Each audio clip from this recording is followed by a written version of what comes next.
The Great Hall of the Galactic Assembly stretched for nearly a mile in every direction. Its ceiling rose so high that clouds sometimes formed beneath it.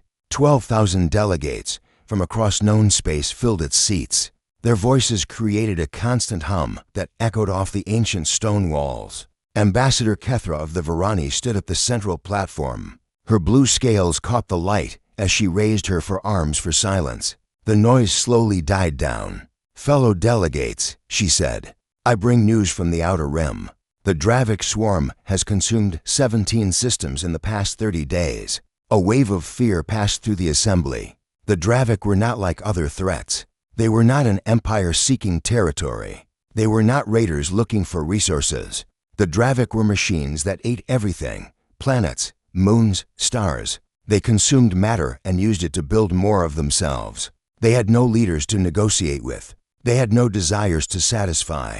They simply grew. Our fleet engagements have failed," Kethra continued. Her voice remained steady, but her eyes showed her fear. "We have lost 400 warships. The swarm has lost nothing. Every ship we destroy is rebuilt within hours. Every weapon we develop is countered within days." A delegate from the Morthany Collective rose from his seat. His gray fur bristled with anger. "Then we must strike at their central intelligence. Destroy the brain and the body will die." "We have tried," Kethra said quietly. "We cannot locate their central node. Our sensors cannot penetrate their communication network. We are fighting blind against an enemy that sees everything." Silence fell across the hall. For the first time in 300 years, the Galactic Assembly had no answer. They had faced wars and plagues and disasters. They had always found solutions. But the Dravik swarm was different. It did not want to rule them. It did not want to enslave them. It simply wanted to eat them. From the back rows, a young delegate stood up. He was a Kellori, a species known for their historians and record keepers. His name was Torvin, and he had served in the assembly for only 20 years. By their standards, he was barely more than a child. "What about the Terrans?" he asked. The reaction was immediate. Older delegates turned to stare at him. Some laughed. Others shook their heads in disappointment. Ambassador Kethra closed her eyes and sighed. "Young delegate," she said, "this is not the time for fairy tales, but the old records." Torvin pressed on. "They speak of a species from the Sol system. They say nothing," interrupted Elder Voss, the oldest member of the assembly. His species had founded this council 4,000 years ago. His word carried more weight than anyone else's. "The Terrans are a myth, a story we tell frightened colonies to help them sleep. There's no evidence they ever existed." Torvin did not back down. "The quarantine sector, the energy barrier that surrounds it. Something created that barrier. Something powerful enough to seal off an entire region of space. Natural phenomena." Elder Voss said dismissively, "The barrier has existed longer than our records. It proves nothing about mythical species. The first swarm," Torvin said. 1,000 years ago, a machine intelligence nearly consumed all organic life. Then it simply vanished. Our records from that era are corrupted or missing. But the fragments that remain speak of gray ships. They speak of warriors from a forgotten world. They speak of enough. Elder Voss slammed his walking staff against the floor. The sound echoed through the hall. "You waste our time with children's stories while real worlds burn. The Terrans do not exist. They have never existed. And even if they did exist once, they are clearly gone now. We must face this threat with the resources we have, not the resources we wish we had." Torvin slowly sat down. His face burned with embarrassment, but his mind raced with questions. He had spent his entire career studying the old archives. He had found too many references to dismiss, too many strange gaps in the historical record, too many stories from too many different species, all describing the same thing: a species of soft-bodied bipeds who fought like demons and showed mercy like saints. The assembly continued its deliberations. Plans were proposed and rejected. Strategies were debated and abandoned. As the hours passed, a terrible consensus began to form. "We cannot win this war," Ambassador Kethra finally admitted. "Our only option is to consolidate our defenses around the core systems. We must abandon the Outer Rim." Abandon? The Morthany delegate was on his feet again. "There are billions of lives in the Outer Rim. You would leave them to be consumed. I would save what can be saved, Kethra replied. If we spread our forces thin trying to protect everything, we will lose everything. We must make impossible choices now to prevent total extinction later. The vote was called. One by one, the elder species cast their decisions. The outer rim would be abandoned. Evacuation ships would be sent, but military protection would be withdrawn. Those who could not escape in time would be left to their fate. Torvin could not watch. He slipped out of the great hall while the votes were still being counted. His mind was made up. If the assembly would not look for answers in the past, he would look alone. His personal quarters were small, but filled with data tablets and ancient texts. He had collected fragments of pre-assembly history for decades. Most scholars considered his collection worthless. Myths and legends held no place in serious research. But Torvin had always believed that myths contain seeds of truth. He pulled out his oldest tablet. Its surface was cracked and its display flickered. The data inside was corrupted beyond normal recovery. But Torvin had spent years piecing together its fragments. The gray ships came from the dark, he read aloud. The words appeared and disappeared on the damaged screen. They asked nothing. They took nothing. They fought until the machines stopped. Then they went back into the dark and we forgot them. Another fragment loaded. They called themselves humans. They said they came from a world called Earth. They said they had been watching us for a long time. They said they would protect us. We did not believe them. We were wrong. Torvin set down the tablet. His heart beat fast. Every species in the assembly had similar stories in their ancient records. They all described the same beings. They all placed them in the same region of space, the quarantine sector that no one could enter. He made his decision. It was foolish. It was probably suicidal. But someone had to try. Torvin owned a small research vessel. It was designed for archaeological surveys, not deep space exploration. Its weapons were minimal. Its shields were barely adequate for asteroid fields. But it had one advantage. It was fast.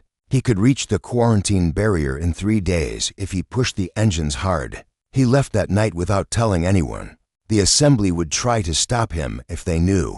They would call him a fool chasing fairy tales. Maybe they were right. But Torvin could not sit and watch while civilization burned. He had to know the truth. The journey took exactly 3 days. Torvin slept little and ate less. He spent his time reviewing every fragment of human mythology he had collected. The stories painted a strange picture. Humans were supposed to be physically weak compared to most species. They had no claws, no fangs, no natural weapons. Their planet was unremarkable. Their technology, in the early accounts, was primitive. But every story agreed on one thing. When humans decided to fight, they fought with a fury that terrified their enemies. They did not stop when they were wounded. They did not retreat when they were outnumbered. They found ways to win that should have been impossible. And then, after they won, they showed mercy. They helped their enemies rebuild. They asked for nothing in return. They simply went home and waited. Torvin's ship dropped out of faster-than-light travel at the edge of the quarantine zone. The barrier stretched before him like a wall of shimmering light. Sensors could not penetrate it. Probes that entered it never returned. No known technology could create such a barrier. It should not exist. He took a deep breath and activated his communication array. From his data tablets, he had reconstructed an old signal pattern, a distress beacon that dated back 1,000 years. Its frequency was unlike anything used in modern communications. "This is Torvin of the Galactic Assembly," he said. "I am transmitting on an ancient frequency in the hope that someone is listening. The Dravik swarm has returned. We are losing. We need help." He transmitted the signal. Then he waited. 1 day passed, nothing. 2 days passed. His supplies were running low. He would have to turn back soon. On the 3rd day, he was preparing to leave when his sensors screened a warning. The barrier was moving. No, not moving. Opening. A gap appeared in the wall of light. Through it, Torvin could see stars he had never seen before. And moving through that gap was a single ship. It was small, barely larger than his own vessel. Its hull was gray and covered with scars. It looked old. It looked tired. A communication signal reached his ship. Video appeared on his screen. A face looked back at him. 2 eyes, flat teeth, skin that looked soft and fragile. A human, a real human. She was a woman, older than Torvin had expected. Her hair was gray at the temples and lines marked her face, but her eyes were sharp and alert. "Is it back?" she asked. Her voice was calm but heavy with something Torvin could not identify. Dread, perhaps, or resignation. "Yes," Torvin managed to say. "The Dravik. They are consuming everything." The woman nodded. Torvin pushed his ship beyond its limits. Warning lights flashed across every console. The engine heat had reached dangerous levels twice. He did not slow down. Every hour that passed meant more worlds consumed, more lives lost, more delegates voting for surrender. He tried to contact the assembly during his journey. His communications were blocked. Either his signal was too weak or someone had decided to silence him. It did not matter. He would deliver his message in person. 3 days became 2. He cut through restricted shipping lanes and ignored traffic control signals. Military patrol ships demanded he stop for inspection. He flew past them without responding. Let them chase him. Let them arrest him when he arrived. At least then someone would have to listen. His ship entered the Voss system on the morning of the 5th day since his departure. The assembly world hung in space before him, blue and green and beautiful. But something was wrong. The orbital defense platforms were powered up.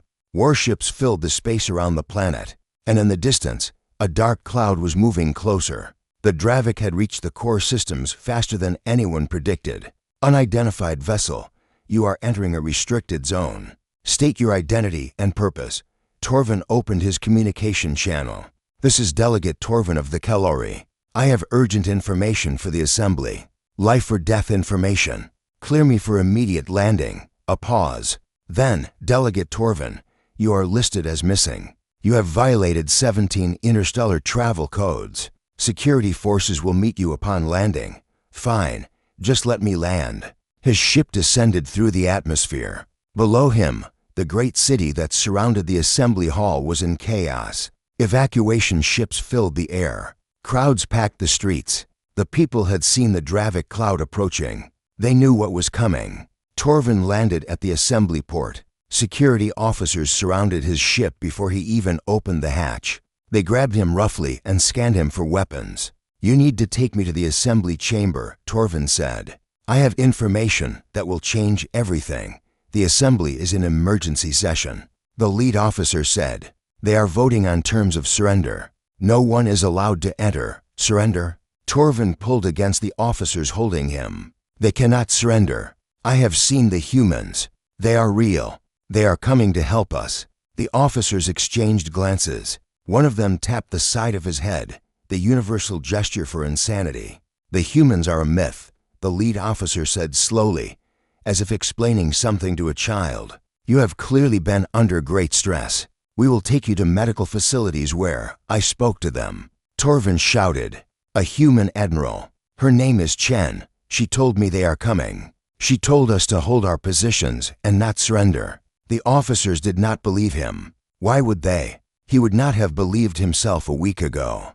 But they did drag him toward the assembly hall. Perhaps they thought the delegates would want to question the madman themselves. The great hall was nearly empty.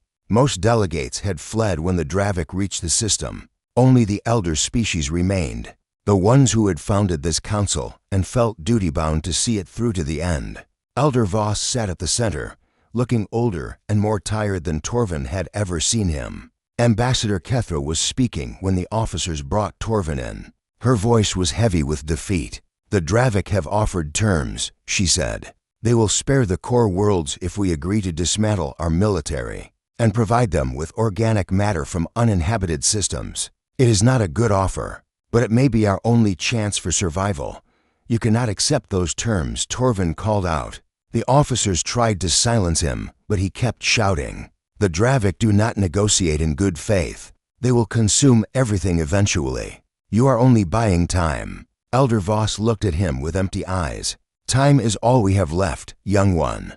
Time for a few more generations. Time for our children to live and die in peace. Is that not worth any price? There is another option." Torvin broke free from the officers and ran to the central platform. "I went to the quarantine barrier." One transmitted the old signal. And they answered. Murmurs spread through the remaining delegates. Elder Voss raised a hand for silence. You are saying the humans answered your call? Yes. A single ship came through the barrier. A human woman spoke to me. Admiral Chen, she said they have been preparing for 1,000 years. She said they are coming to help us fight the swarm. One ship, Elder Voss said flatly. One ship against millions of Dravik units. Even if your story is true, what difference could one ship make? She said she was going back to get the others. She said to hold our positions. She said, enough. Elder Voss stood slowly. His ancient joints cracked with the effort. Delegate Torvin, I understand your desperation. I share it. But we cannot base our survival on myths and hopeful encounters. The Dravik are here. They are real. And they will destroy us if we do not accept their terms. Please, Torvin begged. Just give me time. A few days. If the humans do not come, you can still surrender. But if they do come, then perhaps there is hope, Elder Voss agreed. But we cannot risk billions of lives on perhaps. He turned to address the assembly. We will vote now on accepting the Dravik terms. All those in favor, every sensor in the room screamed at once. Torvin had seen sensor alerts before. Border skirmishes, asteroid collisions, solar flares. The sensors had protocols for different types of events, different sounds for different threats. He had never heard this sound before. It was every alert at once, layered on top of each other, creating a noise that hurt to hear. Ambassador Kethra's staff rushed to the monitoring station. Their faces went pale. Their hands trembled as they worked the controls. What is it? Elder Voss demanded. Is the Dravik fleet attacking? No, one of the technicians said. His voice was barely a whisper. The quarantine barrier, it is opening. Opening? Kethra pushed through to see the displays. That is impossible. The barrier is never, not just opening. The technician pointed at his screen. It is gone. The entire barrier is gone. And something is coming through. Torvin felt his heart stop. He pushed forward to see the sensor data for himself. The display showed the quarantine zone. For thousands of years, that region of space had been sealed behind an impenetrable wall of energy. Now that wall was gone.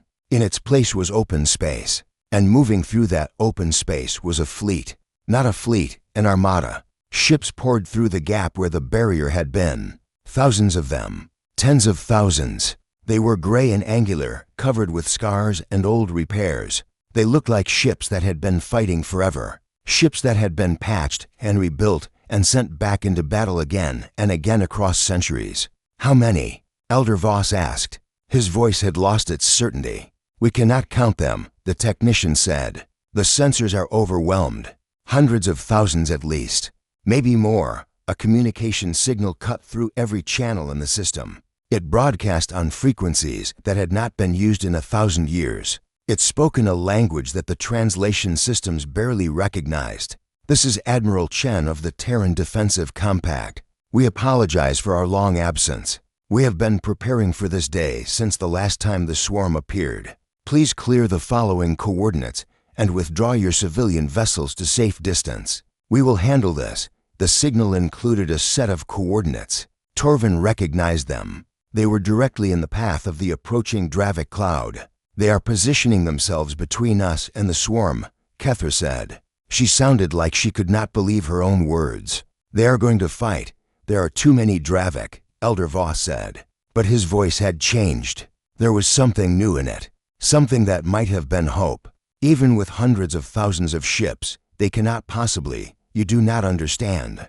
Torvin was laughing and crying at the same time. You do not understand what humans are. I read the old records. Every record from 1,000 years ago said the same thing. When humans decide to fight, they do not stop. They do not retreat. They find ways to win that should be impossible. The sensor display showed the human fleet moving at impossible speed. They were not forming defensive lines. They were not positioning for a careful engagement. They were charging directly at the Dravik swarm like a spear aimed at the heart of their enemy. They are insane, Elder Voss whispered. They are flying to their deaths. No, Torvin said. They are flying to win. The first human ships reached the edge of the Dravik cloud. The assembly watched in silence as the two forces met. And then the humans opened fire. Torvin had seen fleet engagements before. He had watched recordings of battles between the great powers. He thought he understood what space combat looked like. He understood nothing. The human weapons were not like anything the assembly used. They did not fire energy beams or missiles or kinetic rounds. They fired something else, something that moved like light and hit like a sun. Dravik ships did not explode when those weapons struck them. They came apart. They dissolved. They stopped existing. The Dravik tried to return fire. Their weapons struck the human shields and did nothing. Their swarm tactics, which had overwhelmed every fleet sent against them, broke against the human formations like water against stone. Impossible, Ambassador Kethra said. No technology can do that. The Dravik absorb and adapt to every weapon. They should already be developing. Counter battle had been raging for 6 hours. Ambassador Kethra stood at the observation window of the assembly hall, watching lights flash in the distant sky. Each flash was a Dravik ship dying. There were so many flashes that the sky looked like it was burning. Sensor reports, she called to her staff. How many Dravik remain? The swarm entered the system with approximately 4 million units. A technician replied. His voice was hoarse from hours of tracking the battle. Current estimates show fewer than 800,000 remaining. The human fleet has destroyed over 3 million enemy ships in 6 hours. Casualties on the human side, 47 ships disabled, 0 ships destroyed. All disabled vessels are being recovered by support craft. Kethra shook her head slowly. She had commanded fleets in her younger days. She understood naval tactics and the mathematics of space combat. What the humans were doing should not be possible. Even with superior technology, even with perfect planning, losses should be much higher. They fight like they know what the Dravik will do before the Dravik do it, she said quietly. Like they have practiced this battle 1,000,000 times. Perhaps they have. Torvin stood beside her, his eyes fixed on the distant flashes. 1,000 years is a long time. Long enough to simulate every possible scenario. Long enough to develop weapons for every possible threat. Long enough to train generations of warriors for a single purpose. Elder Voss had not moved from his chair since the battle began. He sat with his eyes closed, listening to the reports. When he spoke, his voice was barely above a whisper. We called them myths. We taught our children that they were fairy tales. And all that time, they were behind their barrier, preparing to save us. Why? What did we ever do to deserve such devotion? No one had an answer. A new communication signal cut through the assembly systems. Admiral Chen's face appeared on the main display. She looked tired. Battle dust covered her uniform. A thin line of blood ran from a cut on her forehead. But her eyes were still sharp. Assembly delegates, she said, the main Dravik force has been broken. They are attempting to retreat toward their central intelligence node.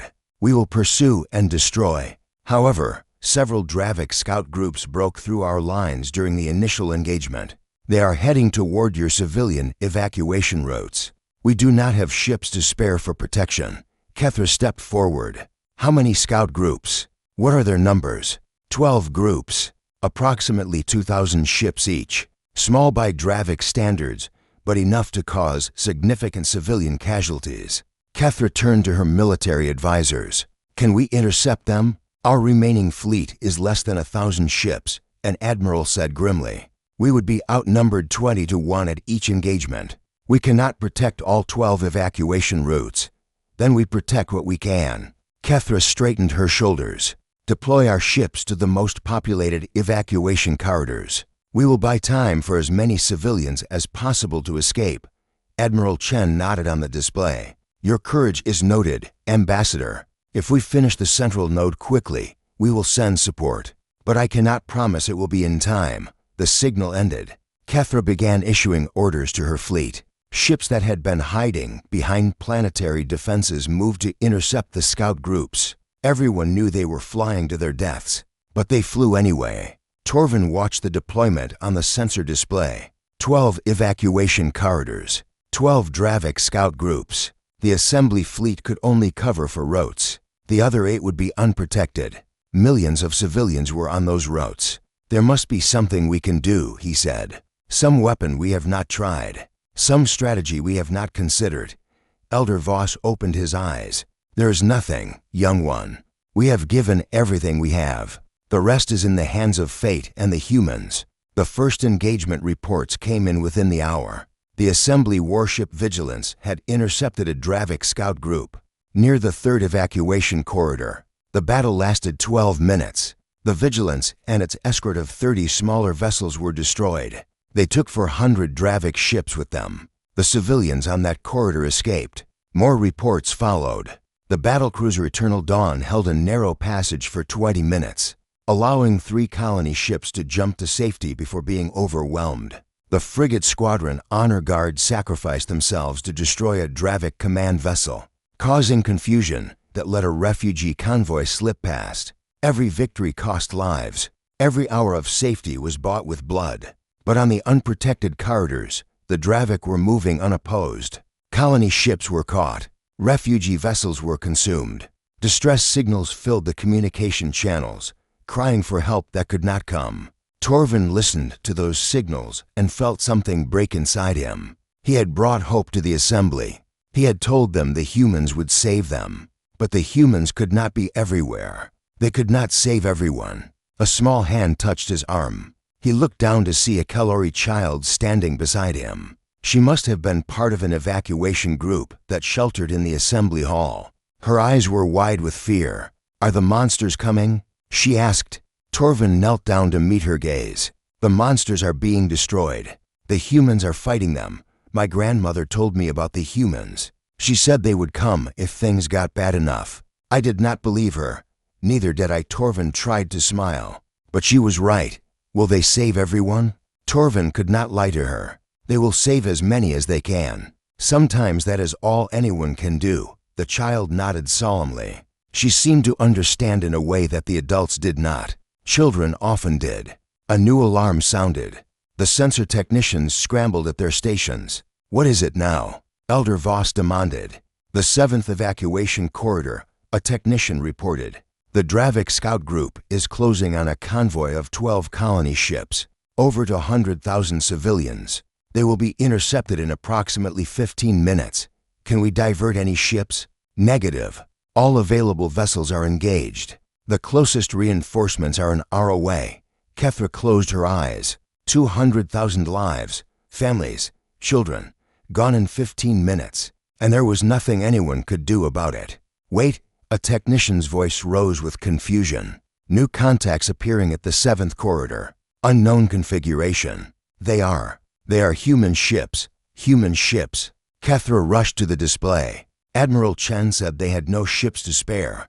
"These are not from the main fleet. Their identification codes are different. They are broadcasting a different call sign." The display showed the 7th corridor. The Dravik scout group was a red swarm moving toward the civilian convoy.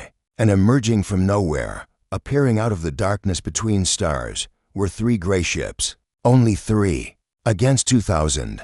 "They are insane," Kethra whispered. 3 ships cannot stop a force that size. But the 3 ships did not slow down. They accelerated toward the Dravik swarm. Their weapons began firing, and something strange happened. The Dravik ships began to turn on each other. "What is happening?" Elder Voss was on his feet now, staring at the display. "Why are they attacking their own units?"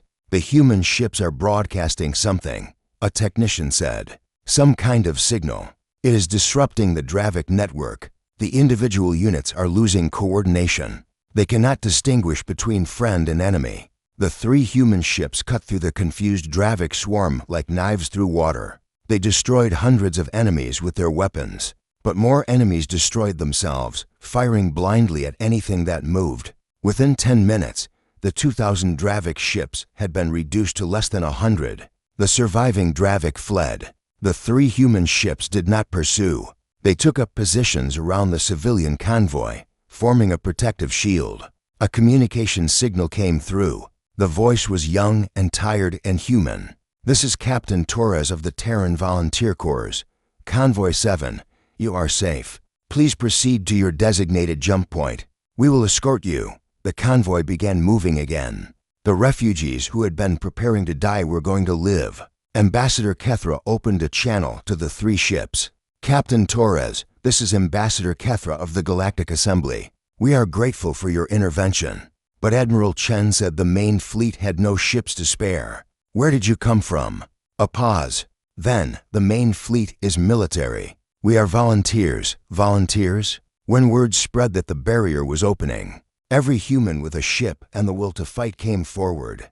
Cargo ships, mining vessels, personal transports, anything that could carry weapons. There are thousands of us scattered across the battle zone, helping where we can. Kethra could not speak. Thousands of civilian volunteers, humans who had no duty to fight, who could have stayed safe behind their barrier, had come anyway. They had armed whatever ships they could find and thrown themselves into battle against a machine swarm that terrified the greatest military powers in the galaxy. Why, she finally asked, why would you risk your lives for people you have never met, for species that forgot you existed?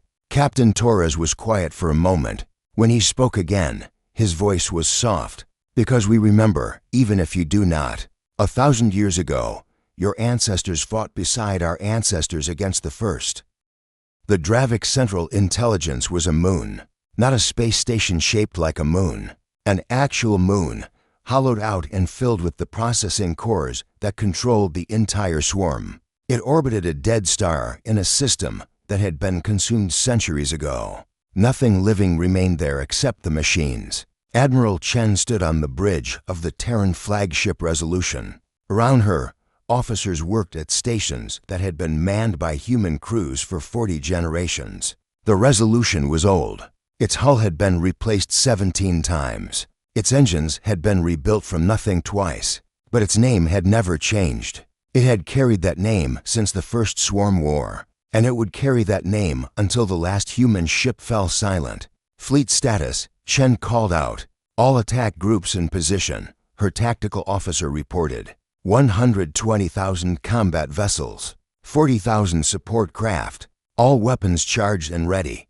Dravik status, the central node is defended by approximately 200,000 remaining swarm units. They have formed a spherical defensive formation around the moon. Standard Dravik protocol. Chen nodded. Standard protocol. The Dravik did not change their tactics because they did not need to change them. Their tactics had worked against every enemy for thousands of years. They worked because of numbers. They worked because of adaptation. They worked because no one had ever developed weapons that could destroy them faster than they could rebuild.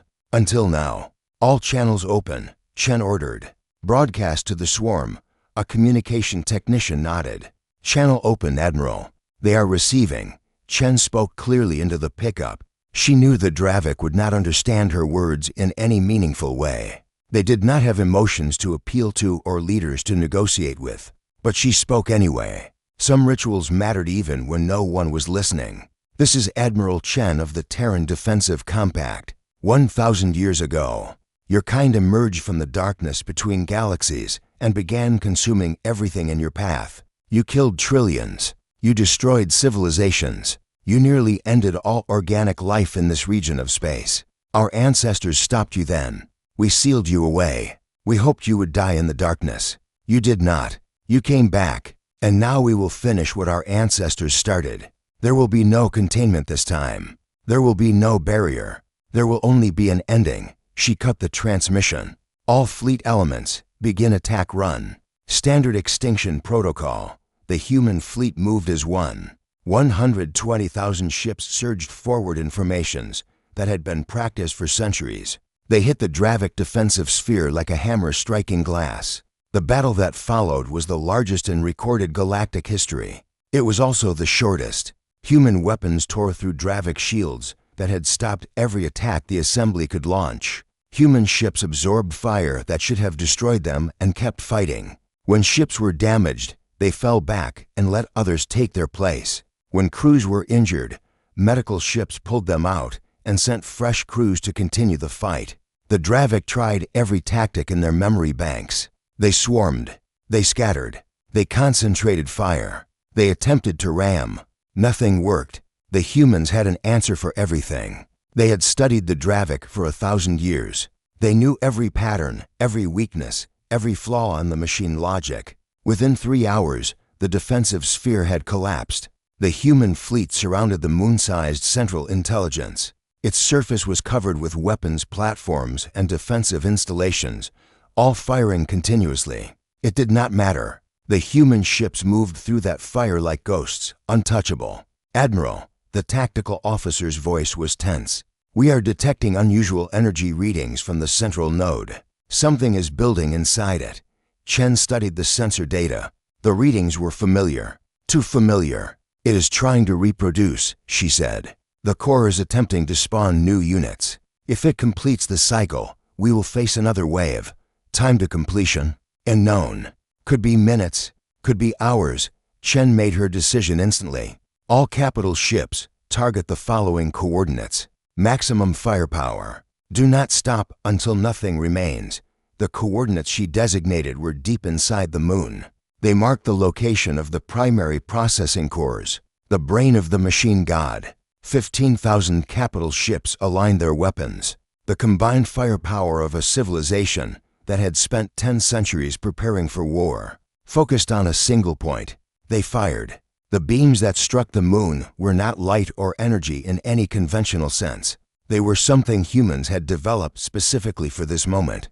Something that could not be adapted to. Something that could not be countered.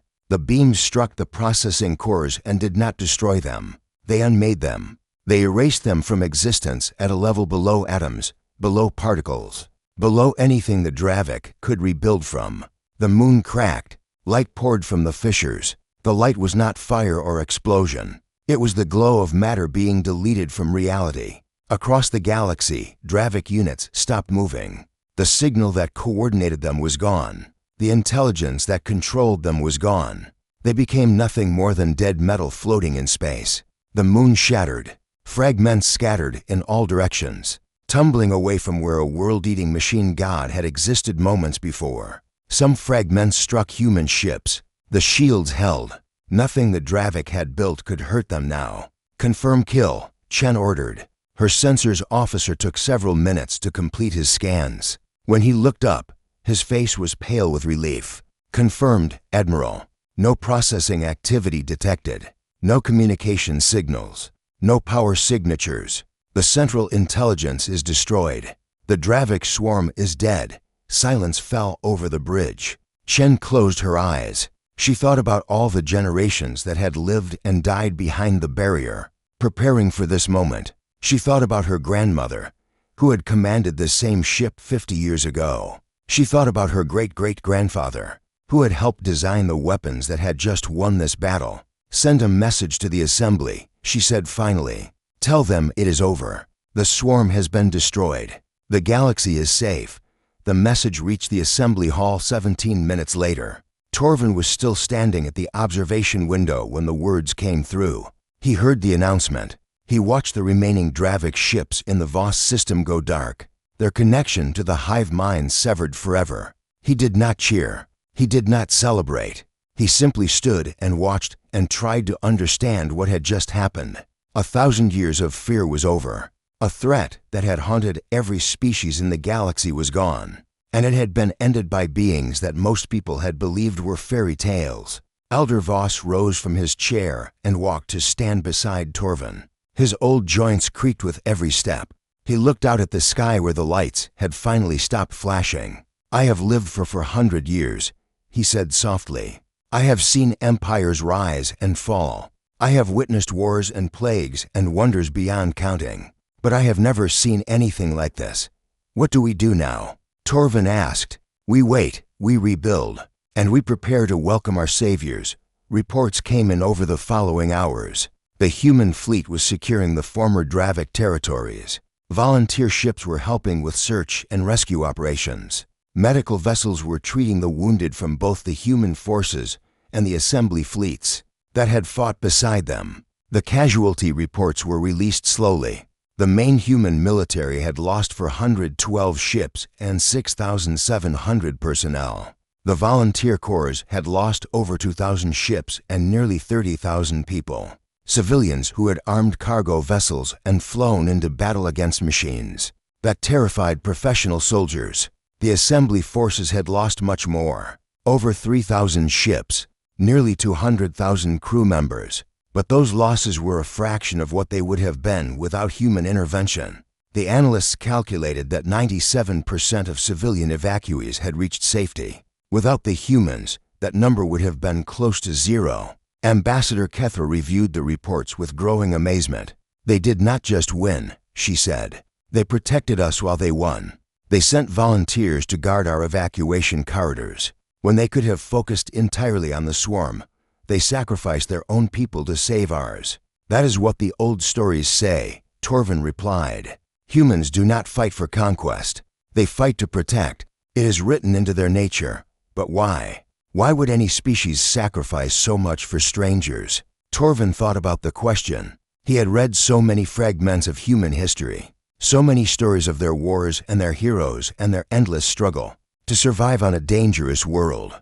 And he remembered something he had read long ago. In a text so old that half the words had been lost, there was a human philosopher, he said, thousands of years before they ever reached the stars. He wrote that the only thing necessary for evil to triumph is for good people to do nothing. I think humans took that philosophy and made it the foundation of their civilization. They believe that if they can help, they must help. If they can fight, they must fight. Not for reward, not for glory, simply because it is right. Kethra was silent for a long moment. We have much to learn from them, yes, but first, we need to thank them. A new transmission came through from the human fleet. Admiral Chen's face appeared on the assembly hall had never been so full. Delegates from every member species packed the ancient chamber. Observers from minor civilizations crowded the balconies. Media drones from 1,000 worlds floated in precisely assigned positions, broadcasting the ceremony across the galaxy. 1 month had passed since the destruction of the Dravik swarm. 1 month of recovery operations and refugee resettlement and endless planning for this moment.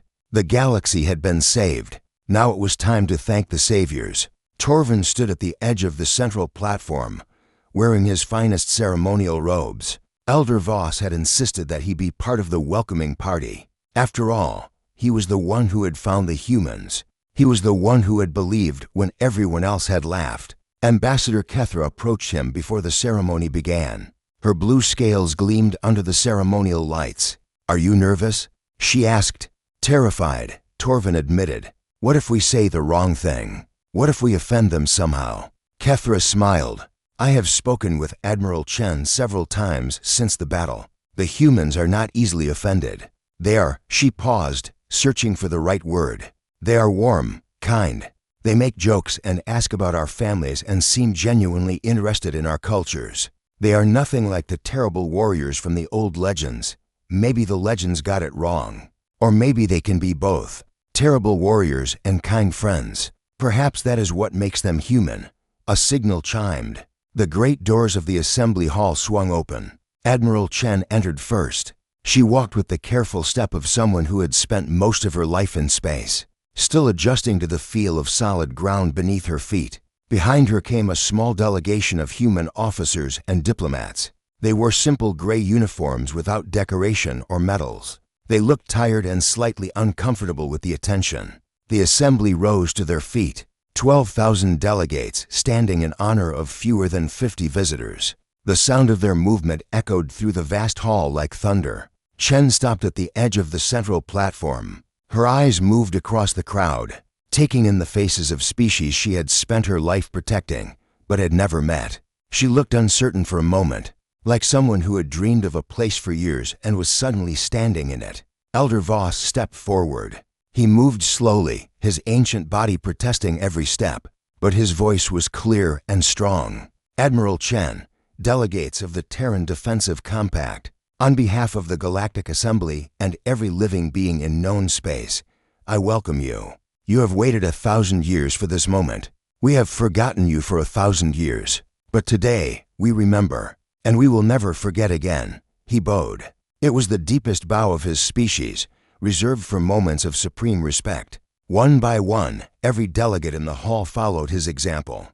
12,000 beings from 100 different species, all bowing to fewer than 50 humans. Chen stood frozen for a long moment.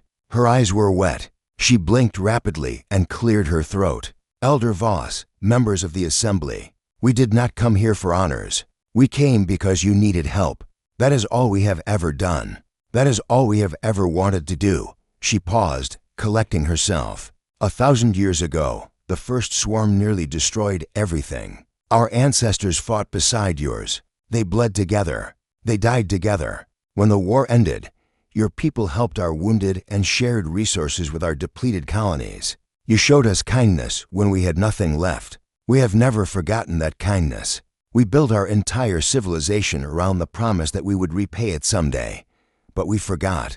Kethra said softly, "We forgot you. We forgot everything. You had to forget." Chen's voice was gentle. The trauma of the first swarm was too great. Entire species were lost.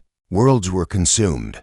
The survivors could not bear to remember, so they let the memory fade. They turned truth into legend and legend into myth. We understood. We did not blame you. How could you not blame us? We abandoned you. You survived. That was all that mattered to us. We retreated behind our barrier and we watched over you from a distance. We saw your civilizations recover and grow. We saw you build this assembly and create peace among dozens of species. We were proud of you. We were glad that our sacrifice had meant something. Elder Voss raised his head.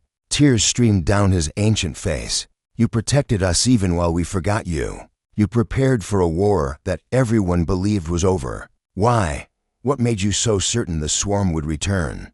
Because we knew them, Chen said simply. We had fought them before. We understood how they thought. The first swarm was not destroyed. It was contained, sealed behind a barrier that we built with technology that cost us everything to develop. We knew the barrier would eventually fail. We knew the machines would eventually escape. So we spent 1,000 years getting ready. She gestured to the officers behind her. Every human child learns to fight before they learn to read. Every human settlement is built to be defended. Every ship we build carries weapons. We became a species of soldiers because that was what the galaxy needed us to be. We gave up so much, art and music and leisure and peace. We sacrificed it all because we knew that someday you would need us again. The hall was absolutely silent. No one moved. No one breathed. Torvin found his voice. What now? The swarm is destroyed. The threat is over. What will you do?